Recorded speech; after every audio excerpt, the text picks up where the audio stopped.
অন্নপূর্ণা যোজনা নিয়ে all out প্রচারে BJP. অন্নপূর্ণার টাকা ঢুকলো কিনা বাড়ি বাড়ি গিয়ে খোঁজ নিলেন মন্ত্রী শঙ্কর ঘোষ নিজে।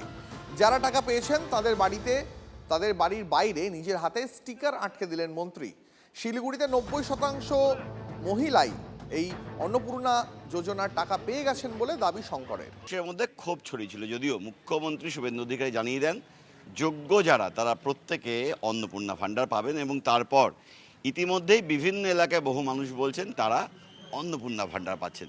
কিন্তু তাতেই থেমে না থেকে এবার বাড়ি বাড়ি গিয়ে কারা কারা প্রাপক এবং তারা খুশি কিনা তার খবর নিচ্ছেন মন্ত্রী শঙ্কর ঘোষ, এবং লাগিয়ে দেওয়া হচ্ছে এই ধরনের স্টিকার যেখানে বলা হচ্ছে আমি অন্নপূর্ণা যোজনার গর্বিত প্রাপক।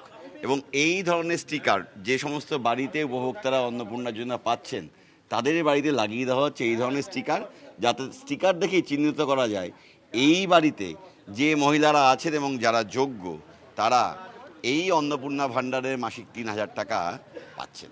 ক্যামেরা দীপায়নের সঙ্গে প্রসেনজিৎ, TV9 বাংলা, শিলিগুড়ি। আমাকে জিজ্ঞাসা করলো অন্নপূর্ণা পাচ্ছেন কি, আমি বললাম হ্যাঁ লক্ষ্মী ভাণ্ডার পাচ্ছিলাম, তো অন্নপূর্ণাও ঢুকলো আর কি।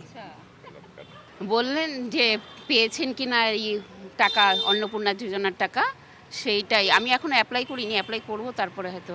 কিন্তু ধন্যবাদ যে উনি এসছে এবং সমস্ত কিছু বাড়ি এসে এসে দেখছে, সব কিছু খতিয়ে দেখছে কে পেয়েছে কে পায়নি, তার জন্য অনেক ধন্যবাদ।